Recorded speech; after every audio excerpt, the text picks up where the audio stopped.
Welcome everyone to another episode of the iConis podcast. I go by the name of DJ Rod C, and I'm here with who? Barry 3D. All right, listen, we've been talking about today's episode is about spy versus spy.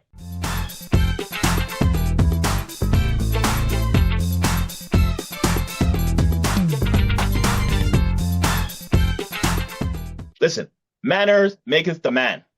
Let's do this right. Let's go. Let's go indeed. Rod, good to see you again. As we say, manners make it the man. So first and foremost, remember everyone, you got to like the comic books to turn around and support all the shows that we talk about and stuff like that there, right? So you got to reach out to Check Swings, which is out in Montreal with Trevor. And you got to reach out to Wow Comics that is out in Kitchener with Wes and the rest of the guys. Tell them that you heard about them on the iConis podcast. They'll hook you up. On top of that, please make sure to check out the Subculture Podcast Network. It's our show with 5 other shows on there, all geek culture. We've got something in the works coming for you. As I've been saying before, I've been teasing it, and we're getting closer to it. So keep an eye out for them. Also, if you want to see where I'm going to be, you can check out barry3d.com. That's my website. I'll give you posted on any live shows that I'm doing, and of course, updates on this show. And on top of that, Mr. Rod C, where can we find you? You can find me on the World Wide Web on IG at Mr. Rod C. You can find me on twitch.tv/DJ Rod C. You can find me on the world of TikTok. If we still got it after by February, we'll find that out. I'll still be there at DJ Rod C1. That's DJ Rod C1. Yeah, let's go. Let's go. And a couple of other things. First and foremost, if you want to do a podcast, you should check out Podbean. We use Podbean. You can find our show at iconis.podbean.com. That's where you find our show and all past episodes. We've got 171 there and a lot more coming. And on top of that, if you need to do any type of project and you need a graphic artist, there's only one man and one man you turn to alone. Man is J Bird Digital Art. J Bird Digital Art. Mr. Jason Reese, J Bird Digital Arts. Tell him you heard about him on the iConis podcast, and he will give you a discount on the work that is needed. Okay. This is awesome. Great to be back. And not that we went anywhere. It's a new year. And we're going to say this real straight, right? We are going to talk about a show today, the characters today. You heard Rod mention at the beginning. This has a lot of memories for us. We are talking about spy versus spy. Woo-hoo! Let's know. Yeah. Now, just to give you how this has influenced us before we dive into some of the little bit of the facts and then get back into it. Spy versus spy speaks a lot to us. Rod, listen. For me, there's whole different levels. You know, Mad Magazine, love that. You know, the intricacy of these two different mirror opposite characters, criminals, individuals, whatever labels you want to give it from that week. I don't know. You can go with that. Now, also for me, in my early days of DJing and dancing and everything like that, I used to go by the name of Spy. I used to go by DJ Spy, you know, Spy the Ruler. That was my name back in the days. I was literally trying to find, you know, from those back in the days, you know, you used to have, you know, your overalls and you have clothes and pants, whatever sprayed. I had a pair of overalls that had Spy versus Spy on it. It was like one of those things like every time I moved and I just went through life, I'm like, I find it, you're coming with me. You're coming with me. You're coming with me. Now I'm looking for it. Can't find it. Can't find it. But I know it's in the building because I would never throw it out. It'd be like flash fire in the house, you know, rest in peace, not rest in peace, but scenarios going on with fires and everything along that line. But the scenario for me would be like, listen, I'm throwing children out, wives out, all the passports, my records, my controllers, my DJs. My friends know me for that. They said, yeah, you're throwing everything else before. Yeah, everything else. Then I'll grab that outfit and I will throw that out too. Like, you're coming with me. But that would just be me. I believe that. I believe that. I just had to put that little anecdote in there because I'll tell you right now, if anyone goes, you want to hit Rod up for something, you go and get some old school from him. You find out DJ Spy Volume 2.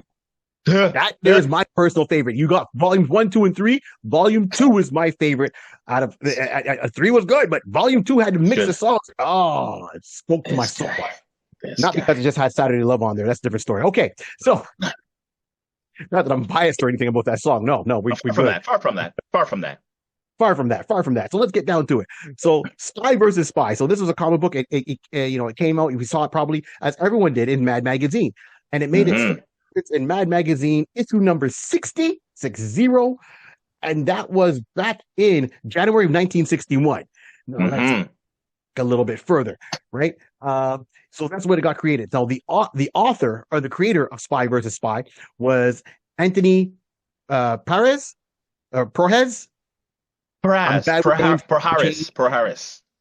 Thank you, Anthony Proharis. So it was back in 1961. He wrote that from 1961 up to 1987. And the thing is, even when he pitched that to Mad Magazine at first they're like, no. He got declined, and they showed it to him again, and they go, oh, okay, we can see what's going on. So as we know, Spy versus Spy is two literally spies making jokes, slapstick humor over the Cold War. One is black, one is white. It has nothing to do with which one is on which side. That's how it comes down to it. And I know the famous question, we'll get that out the way, is which spy won the most? None. They won pretty much equally, 51 times equally. And the times that they lost was, or probably a bit more, but the time they lost is because they introduced the gray spy. Okay, and she was a female. So these two characters had that mask, back in the day, the when anyone was getting sick, the doctors would have that mask with a long nose on it. That's what it was kind of based off of. That's what Antonio based that off. Now, what is interesting is it was a political satire cartoon about the Cold War. And Antonio was over there minding his business, and then where he was living, things got a little bit hot. He had to go. He had to run. And he had to make the run stateside. So the reason where he was coming from Cuba. And he left literally 3 days before Fidel Castro. Is it Castro that was taking over? Yep. Before Fidel Castro came into power. That's it. And Fidel Castro wasn't one into free speech. So if you wanted to have free speech, you had to do the run. Wow. That deep cut, but right. He's the DJ, I'm the dancer, but we all got music in our mind. There you go. And he made that run over to New York City in July 12th of 1960. Brought it to Mad Magazine, explained what he was doing. At first they said no, then they said yes. And they were all on board. And it started showing up in there as little snippets here and there, a one-pager, as I said, slapstick, all about them stealing plans, sabotaging the other one. And that was the whole genre of this. Now, Mad Magazine ran for many years. Spy versus Spy is, you think Mad Magazine, you think Spy versus Spy, or vice versa.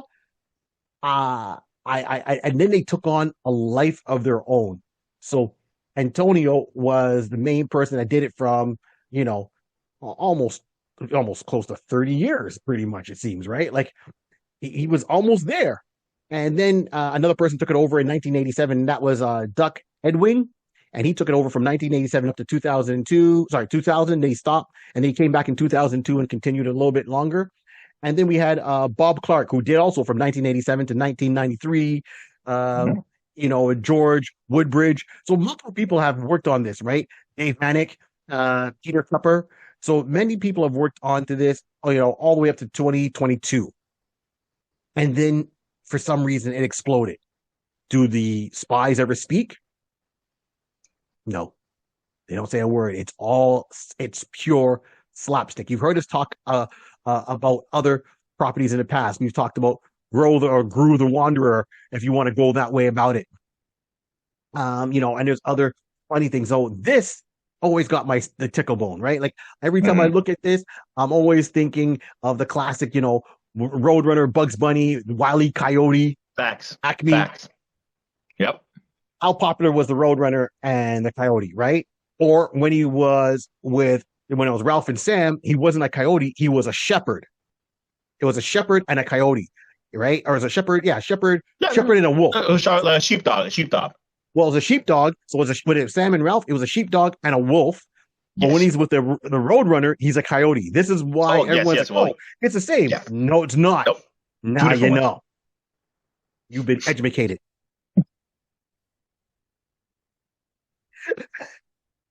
Educated. Educated. Education. Yes. So Yeah. So this is the whole thing. Now, here's the thing with Antonio. Every time Antonio would do his comic strip, you would always know it was him because, like all artists, they usually sign their work somewhere, right? They put something that so you can identify it's them.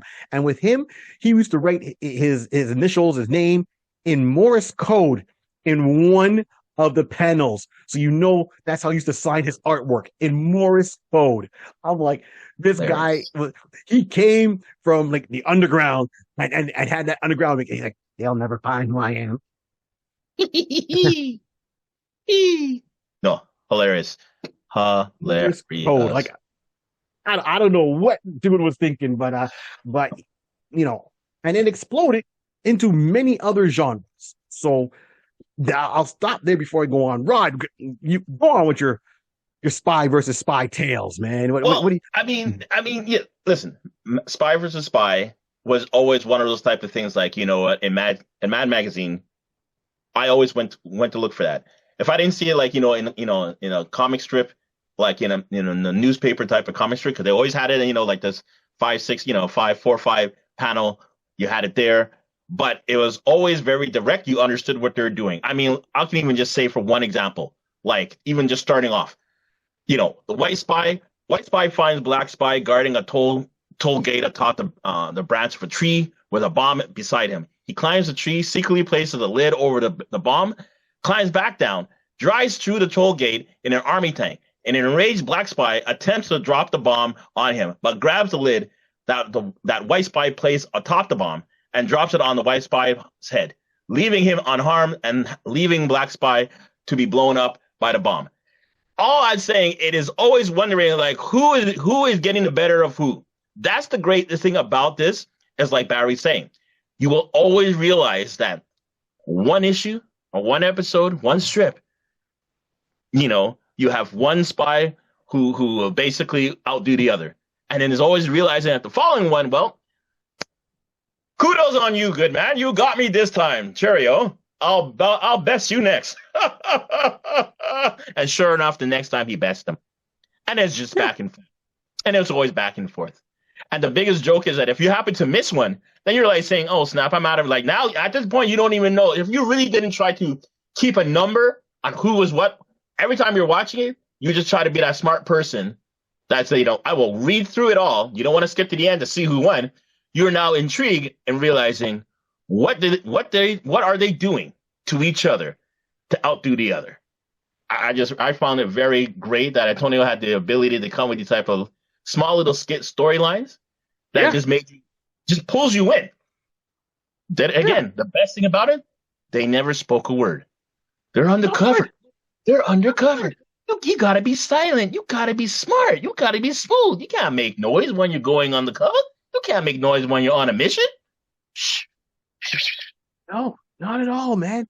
And that's what happens. Like they turn around, so they never spoke. And they said one is in black, one is in white. Why are they always fighting? I don't know. And it was so elaborate. It wasn't just a simple thing of, oh, okay, I shoot him, I get up, and I walk away. They're planting bombs. They're putting up fake walls. They've got like the acid over the door, the classic jokes back in the day. And they had more gadgets than James Bond. There you go. Okay, I don't know if they had Q working for them or not. They had a lot of things. So you had the spy versus spy, and then each one had their commanding officer that they reported to all the time. And then, of course, as I said before, there's the female spy, right? So she was gray. She was very curvaceous. It was gray. Pretty much, if you mix black and white, that's what you're getting. And that's referred to as a gray lady. And, it was a crisscross pattern. She had on like a tight form-fitting dress, a little bit of cleavage, a wide brim hat. That's what she wore. And she would always get the best of those two guys because no matter how they're about to get ahead on each other, they would see her and be like, oh, how you doing? How you doing? You're looking good. Yeah. Everything they were seeing was top secret. That's all it was. Spy versus spy. That's all they were after all the time.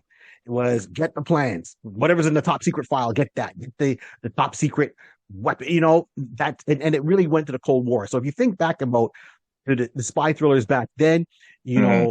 you think back to, the man himself, James Bond, who everyone really knows, and you think spy versus spy, that's really it. It was Cold War tactics, sneaking in and trying to get out, and of course, shaft the other person. That's, are they spies or are they two best friends having a good time? Kudos. That's a good one. That's a good one. I will always, I can't recall if they've ever had some type of truce. And I'll be honest, I can't recall at this time.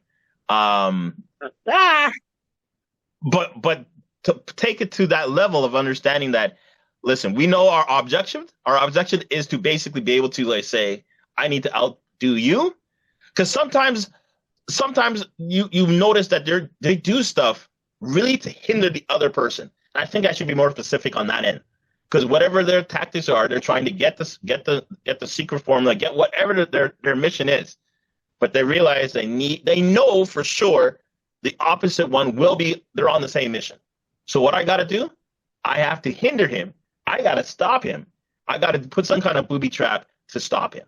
So it's always fun to find out what are they actually doing with that. So very true. Now, here's the thing. To answer your question, yes, at the very end, after all that's those what I years, up thought. in That's what I think I 2022, thought. in 2022, they went through a series of adventures trying to shaft each other. Inadvertently, they end up causing a nuclear war, destroys a city, everything gets blown up, and they look at each other, take their hands, and walk arm in arm off into the sunset. They made peace with each other. That was in 2022 of Spy versus Spy. Now, of course, that's when they started the numbering system. So, they had like issue number 1. So finally, they went actual proper issues, and then and that was in 2022 for the 7th anniversary issue and issue number 28. So that was the end of Spy vs. Spy. Now they did come back in 2024 for some more political satire, but that's where it came down to. Now, and what I was saying before about their beaks, right? Because they seem to have long beaks. They're not human. They have human bodies, but they have these long faces. So you got the eyes, you got the beaks, you see their mouth, and it looks like a bird beak. That's how I always took it. And it's called, and I'll tell you right now, the El Hombre Sinestro or Sinistro. That's the mask, the Sinister Man. That's what it translates to, the Sinister Man. So the Sinister Man, Mm-hmm. if you watch some of those old movies where people are, the plague is breaking out, and they got to put on the beak, the face mask with a long beak, and they would put herbs underneath there and Yeah. light them. So those herbs are supposed to keep the bad smells out, and that's how they dealt with plagues back in the day. That's more over, I believe it was in Italy or Spain, that's where it went more in that part of the world than this part of the world, right? And in the UK. So this is where that image came from. He came up with this character, the Sinister Man. So it came from that Beat character. He had a Sinister Man. That was another cartoon that, Antonio was doing back in 1956. Mm-hmm. And that's what he started off. And he said that was the motivation for Spy versus Spy. Right. Now, for two characters that don't talk a lot, they've lasted from, as I said, 1961 up to pretty much 2024. They show up in the weirdest places. And I'll say this. Spy versus Spy was innovative when we went from magazines.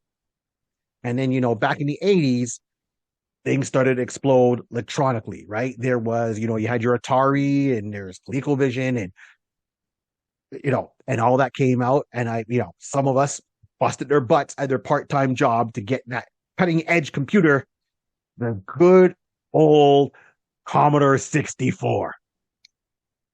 With floppy disk, Happy. floppy. And I got my copy of Spy versus Spy on there, right? And I have to admit that was, I think at the time, the most, you had a lot of co-op games, and those are mostly in the arcades, but that was like at a home system. It was a cool co-op game. I was like, Spy versus Spy as a video game, and Mm. and forget Call of Duty, forget Fortnite, forget all those things. It's Spy versus Spy. It was split screen, like how me and Rod are, Yep. right? Split screen. And, I'm not sure if it was, I can't remember. No, it was one on top of the other. So that's it. It was one on top of the other. And you either played the black spy or the white spy. Okay. One had a shotgun, the other one had a knife. and you're in a maze, and you have to find there's 6 items you have to find, or 7 altogether, really.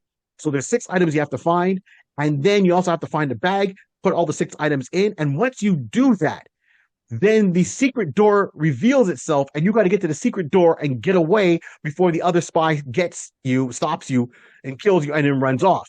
Now, with that, you had a series of gadgets that you can use to hinder the other spy, right? So, for example, you had a bucket of acid with a string. So you can walk into the room, put the acid over a closed door, go put the string onto something else, and then walk out. And if the guy came through the other door, it's like, it triggers it, falls on you, and then you see that your spy kind of gets burnt. Little angel wings come out, and he floats up, and you got about 10 seconds to you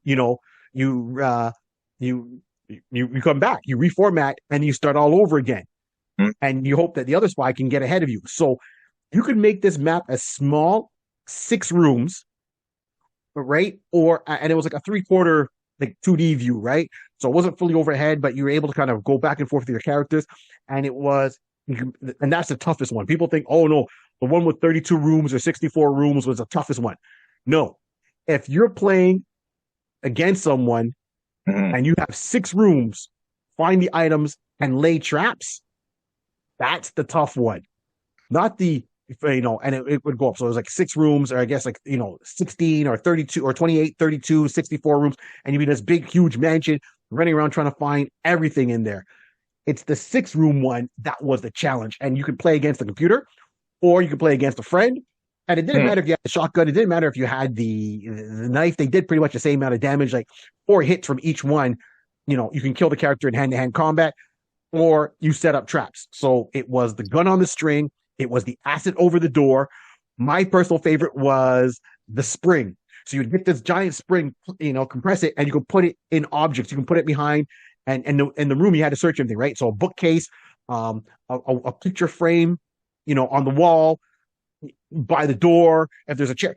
And if someone goes to search something, so if you have an item, you can say, oh, I found the gold brick. I'm going to put the gold brick behind the picture, and I'm going to put a spring behind that. So if the other guy finds it, the spring throws him to the other side of the room. He hits it. Boom, he dies. He floats up. You can go in there, and every time, this is what was beautiful. Every time the other character died, the character that was still living would giggle. It would automatically stop you, and he would go, and then he keeps going because he's happy that he shafted you. Now, as I said, 32-room one, sure, a lot of rooms to explore. The rooms weren't overly big, but for the time, it was up there graphic-wise. It looked really good. It wasn't like heavy, pixel looking. It was really well done. The animation, the graphics flowed smoothly for it. I never had a glitch with it. And it was for hours. That's all I would do. Sit down and do my homework, chilling out. If it was a snow day, people going out, whatever case it be, I'm like, Barry, what are you doing? All my boys know was like, Barry's at home playing video games. My friends be all going out. It's like, hey, Barry, man, we're going to a party. Barry. They'd call the house. Mr. and Mrs. Carter, is Barry? He's in his room. My buddy Derwin, who was on this show, he could attest to this. You would say, all right, well, we're going to Barry's house. But Barry's not answering the phone. And Derwin and Winston and Donovan and all of them just show up and be like, hey, Mr. Carter. Hey, hold on. You here for Barry? Barry. Yeah. Don't you know your friends are coming over? I didn't talk to anyone today. I'm sitting in a pair of shorts, right? Because my parents didn't want to have air conditioning, sweating away in my room. Call it as it is, man. Life was hard. Yeah. My Spy versus Spy, my Commodore 64, and then I see Derwin and all of them pop in my room. I'm like, I ain't going. Yeah, you're going, man. I ain't going. It was between that and the Bruce Lee game, right? But yeah, that was my weakness. So, all you people that say, oh man, I played Fortnite, I could snipe someone from halfway across the room, or that's cool. Get into a game where you can't go outside, and there's only 6 rooms, and you got to find 7 objects. 6 objects, but you need the briefcase to put all the objects in to open the secret door to make a run for it to get to the plane to escape. That's the only way you win. Get in 6 rooms to see how well you do. Yeah. All these gamers now, high tech, this, yeah, man, I can do it. Get in 6 rooms, all the same size. Let me know how it goes for you. Shame. Okay then. Well, I never had that opportunity. I didn't have the game. I didn't have a Commodore 64. I had a TRS-80, but I didn't have the game for it. Oh, I had a TRS-80. Oh, don't get it twisted, man. I had a TRS-80. We talking. You don't even know that's good foundation right there, man. That's good foundation right there. Woo! These kids don't know about them things. But I didn't have the game. I didn't have the game back then. I didn't have the game. But I was more of the reader. I was more of the reader versus the player in that aspect. But I had loved Spy versus Spy. Like I said, I used it I used a character as a base for me when I was dancing, when I was DJing, and I just kept on with it. But I've always liked the parody of having those two. Because the scenario to me is like, you don't know what you're getting. And that was my analogy for me. You don't know what you're getting. Expect the unexpected. Spy the ruler. Let's go. That was it. That was it. That was it. I'm telling you, man, like I said. So, I mean, the game came out. So here it is. So they were spin-offs. They spin-offs. So it used to run in a Sunday Strip magazine, as you said before. Mm-hmm. Right? The game was released on, the ZX Spectrum. I have no idea what that is. There's some system I don't know. Of course, Commodore 64, right? Of course, yep. The Atari 8-bit computers. Mm-hmm. I know. There's more memory in my cell phone than there is in these things. Okay, Nintendo Entertainment System, the Master System, Game Boy, and Apple II, and GT Interactive announced that it would be publishing a Spy versus Spy game on the PC in early 1998, but it was canceled. So, and then on top of it, there was a follow-up of Spy versus Spy 2 that came out. Now, that one I played, and the graphics improved. This time, I think you were on an island. Once again, you couldn't go wrong with these games. This is good childhood fun, man. Now, as I said, they were in Mad Magazine. They had their video games. Yep. And a lot of times I always wonder, like, how come they don't get a cartoon? I mean, if Bugs Bunny is all slapstick, but of course they have to have voice actors, right? So I don't think they could have done, if Mad Magazine would have done a cartoon back then you would have had some Spy versus Spy in it. I know online there, and you can find them. There's some Spy versus Spy shorts that were created, and that was done with Mad TV. So if anyone watched, Mad TV with like Will Sasso, for example, Aries Spares, Mo Collins, and I know I'm forgetting a ton. Oh my gosh, she does the voice. She used to play a character called Mrs. Swan. She actually does so Miss Swan, that actress, comedian, she does the voice of Lois from Family Guy. Correct. Bernstein. Oh my gosh, gonna bug me. And watch me be wrong with the last name, but so all of them were from Saturday Night Live with more. Super talented cast. And I used to watch Mad TV because it was different at the time from, as I would say, Saturday Night Live. Because at one point I was kind of falling off on that. And Alex Bornstein, there we go. Alex Bornstein. There you go. And then, so that was different. And then what it got me is because it had a cartoon aspect and because it was Spy versus Spy, where Saturday Night Live had their own cartoons. And one, they were more popular one that I remember was the ambiguous gay duo. But for me, it was Spy versus Spy. So I'm like, what's happening over there, Raggy? So that's where we get our shorts in there. And then they had more on top of it. Now, these that's it. I've seen people cosplay as them. And then anytime something came on, even though it was short and sweet, I'd watch it. So let's do the Dew, man. Mountain Dew made a commercial with Spy versus Spy in it. And it was like live action. Yes. Yeah. Live action, cartoonish. It fit their world. They kind of done it in black and white. But Spy versus Spy for a Mountain Dew commercial. When I saw that, I'm like, I need Mountain Dew now. Right? Spy versus Spy is fighting over it. I need to do the Dew. So they had that. And then on top of it, they went, I said, cartoon. And then, of course, they did some, the character, they did some of their art there in the claymation style. So with the claymation style, that was fun to see too. A different medium with that. And that's how it kind of rolled out. But that's where the most we would get with Spy versus Spy. So I just wish they always had something ongoing. You know what? It would be great to do that, or even in the sense you were right. When Mad TV, they always had a little clip at the end, like Yes. because we know the thing was always a very short, was slapstick, very short and sweet and straight to the point. So watching anything like that, I mean, watching that would be great, and I would love to have a full entirety, storyline on it. Let's actually get into, what, why are they who they are? What convinced them, or what made them have to work against each other? Did they used to work together, where they're on the same team and one just got disagreement, and I'm going to the other side? Stuff like that has always been, an interesting part of wondering, what's the storyline between these guys? It's like itchy and scratchy. 100%. 100%. That's the early version. That's the early version of itchy and scratchy. Itchy and scratchy. They fight. Like that's all they did. Right. But it was fun. I mean, that was a time where we could appreciate any age. Doesn't matter if you're young, old. Slapstick is slapstick. Done right, it's funny. We can see it. It's worked many years for Looney Tunes, so it really worked for this product.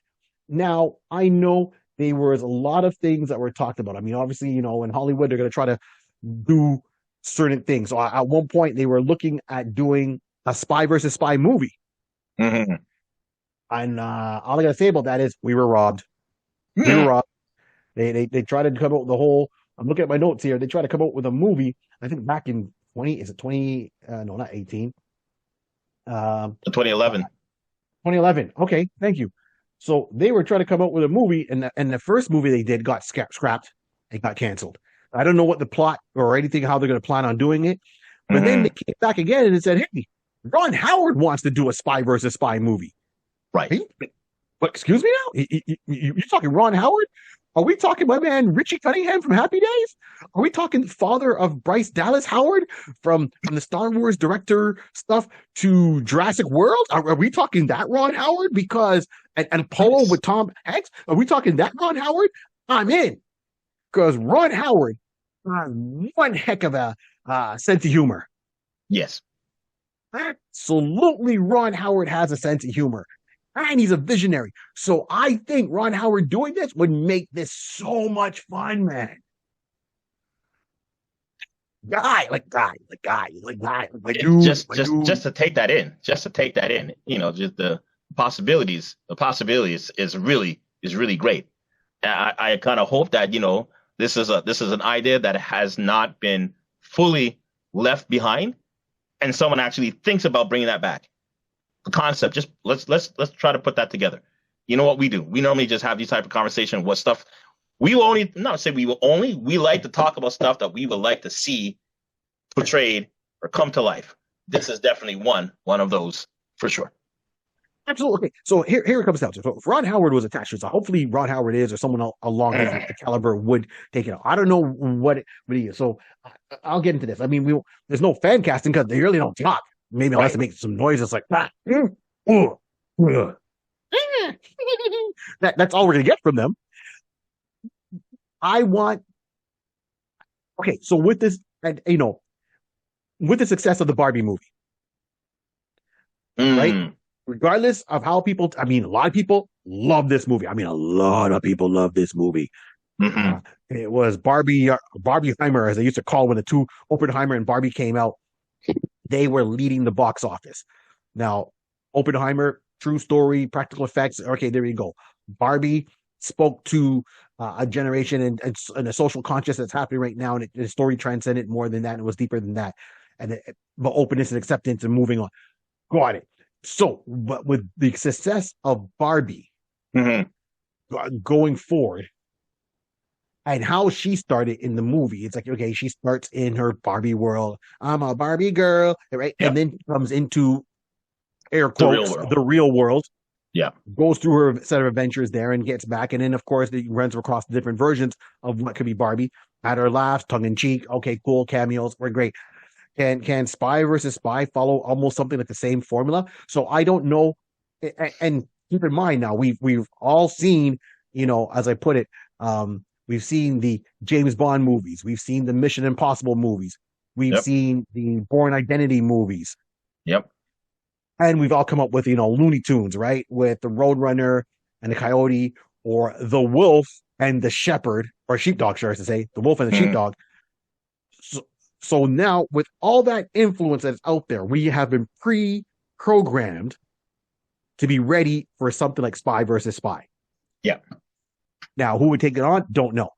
And now, would it start off as a full-out cartoon, and then when they break the fourth wall, or break a wall, I would say, not fourth wall, break a wall, going from full cartoon to the characters coming into being still cartoon looking, but in the real world, right? Like they did that other Looney Tunes movie where Back in Action.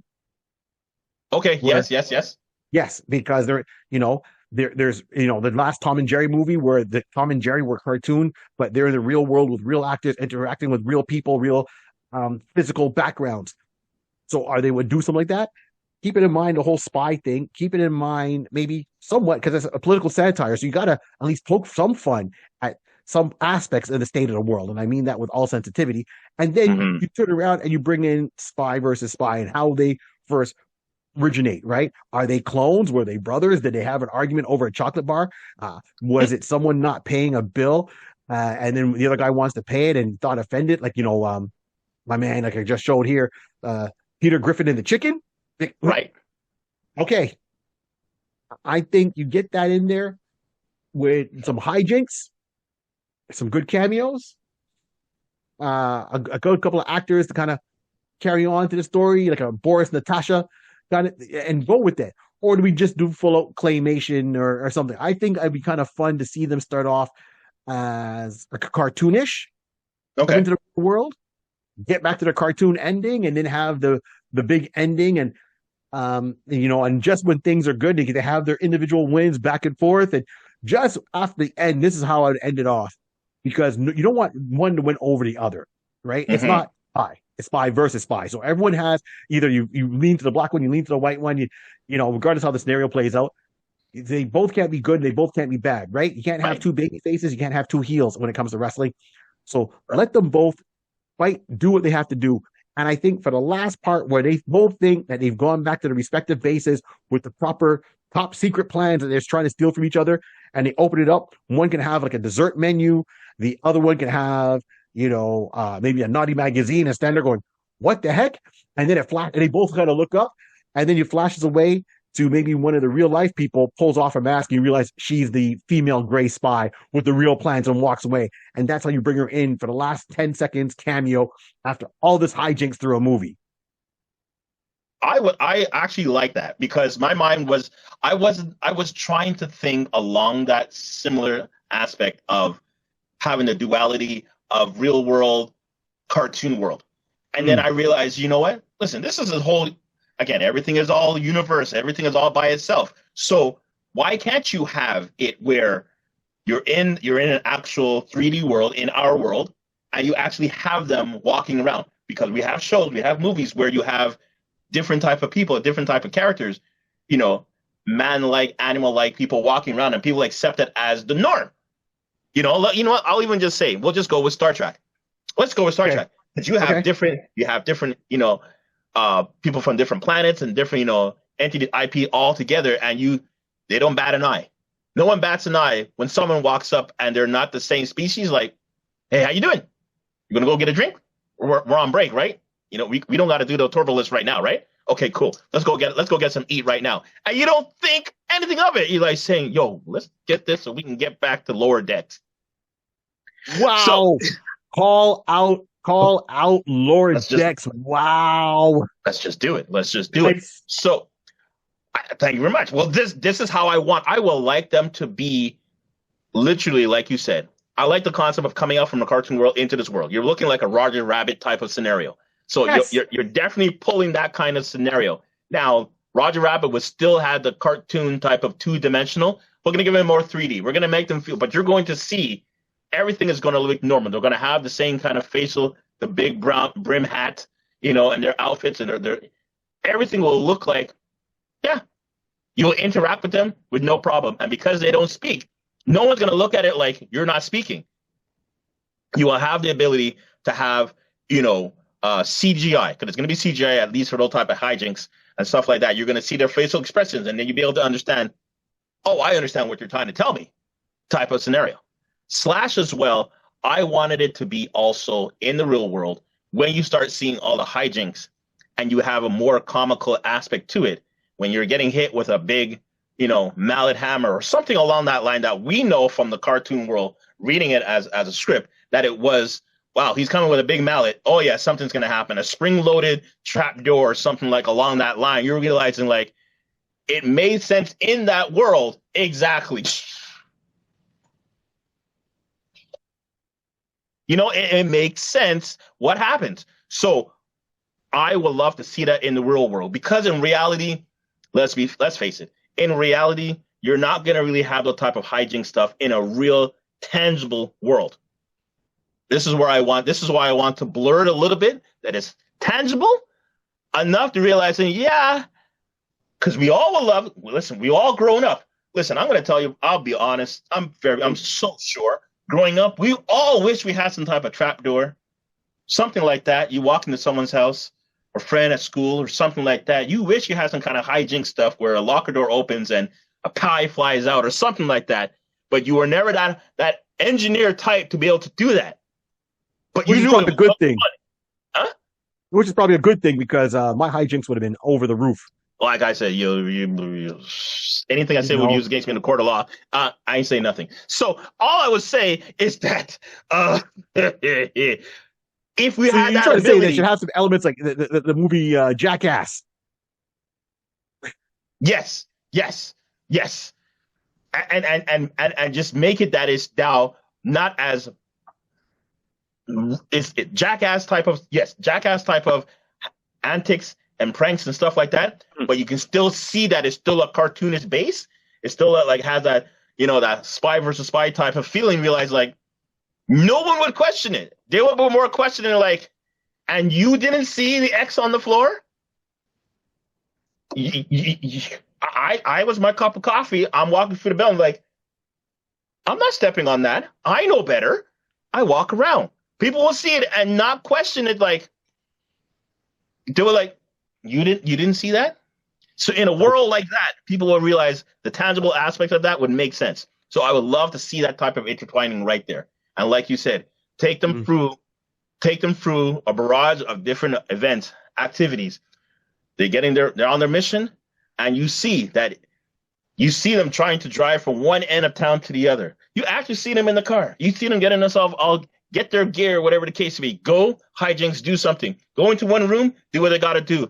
Ah, dang it, I got a piece of a puzzle. Tell me for part 2, go into room 2. And then you do like you. Go into room 2 and do that, taking the aspect of the game and just bring it to life.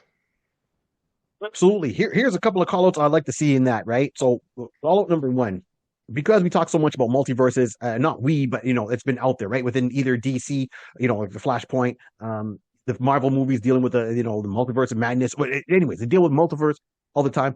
I like to see a multiverse moment. There's that one meme that I think everyone knows, which is the Spider-Man pointing at himself, the 3 different Spider-Mans pointing at himself, right? Okay, exactly. Yes.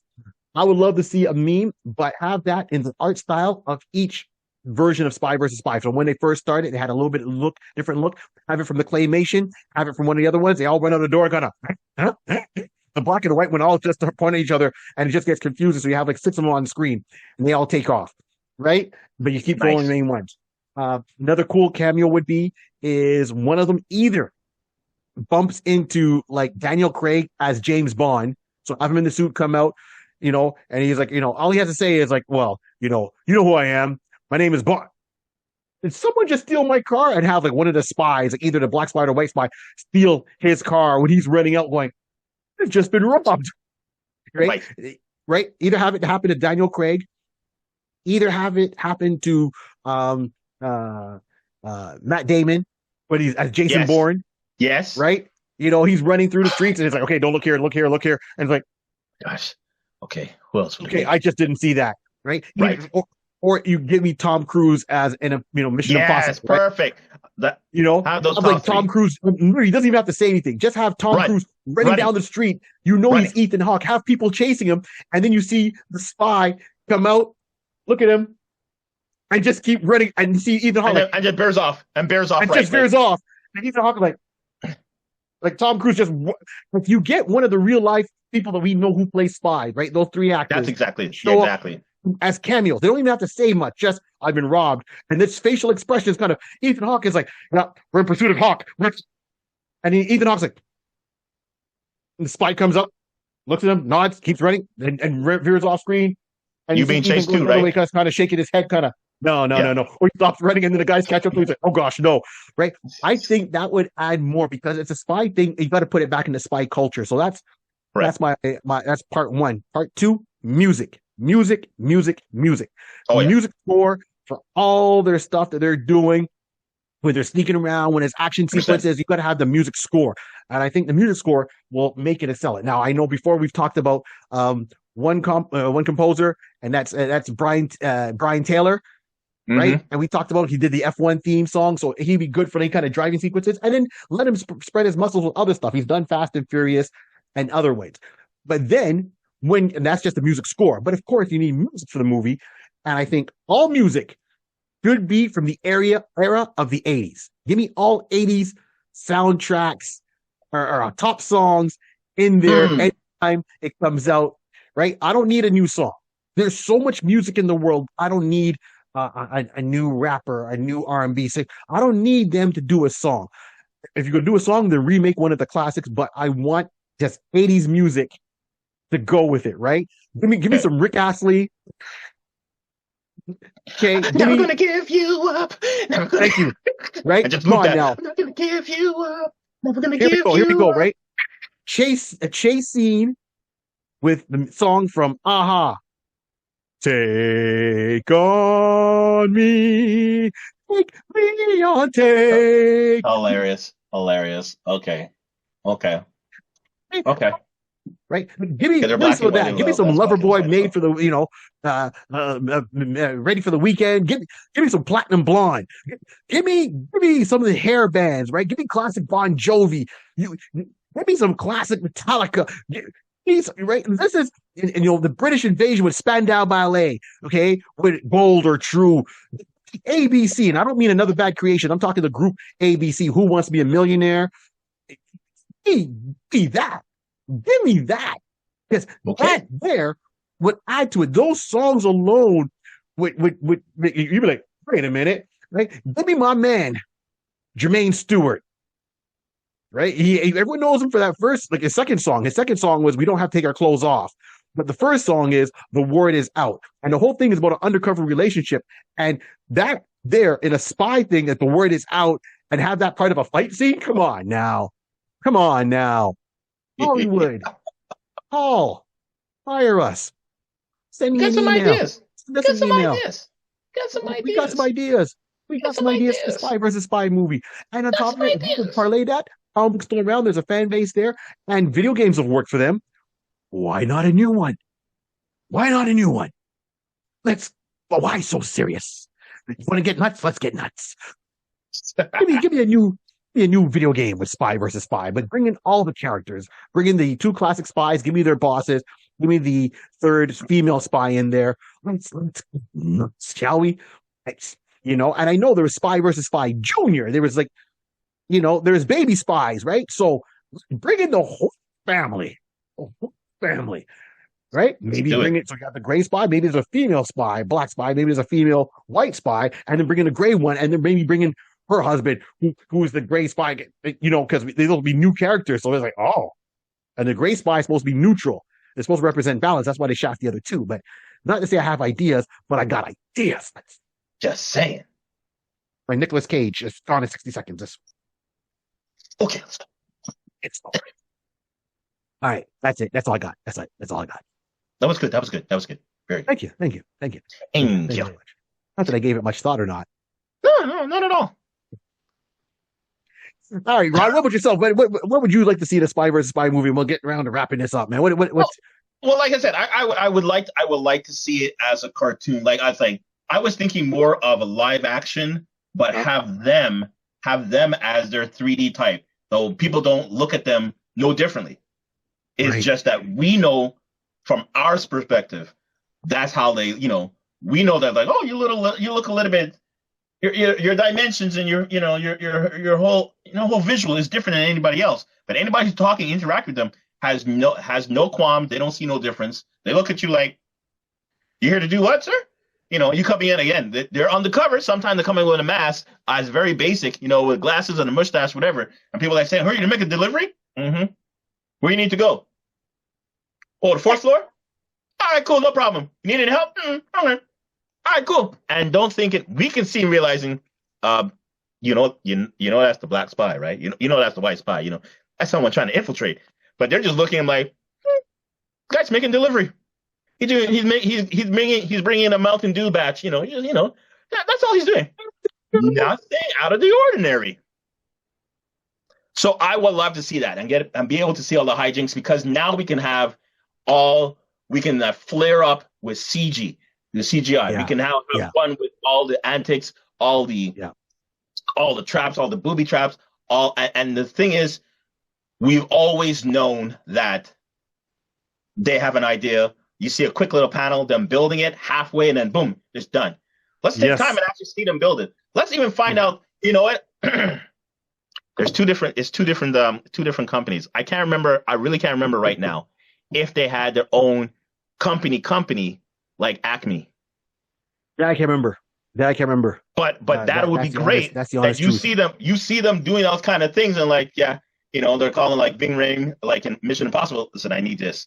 Okay, Ethan, give me a couple minutes. I'll send this up. I'll figure it out and send it out. That means, listen, you're a high caliber international spy. You must have resources. You must have, some tools. You must have someone, resources to get the information and the items that you need. I think it's time to lean into that. Let's see who's backing them, who's helping them out. Let's go. I agree. And I say I like this. So that's well done, well said, well done, man. So I'll say, look, we're coming to the end of this episode, everyone. Thank you for tuning in. This had to be talked about because one, I know Rod's a huge Spy versus Spy fan. I'm a huge Spy versus Spy fan, right? Mm-hmm. I even went to One of a Kind Antique Mall and I found the Spy, the big book. I had it, and it's so good, and no words, just straight, simple, when life was a lot more simpler, right? Okay, cool. So on that note, remember, like, subscribe, and share. Don't let the show be a secret. We're okay being your second favorite show. And this whole world was started by a pencil, piece of paper, and lots of imagination. Keep on dreaming. Out.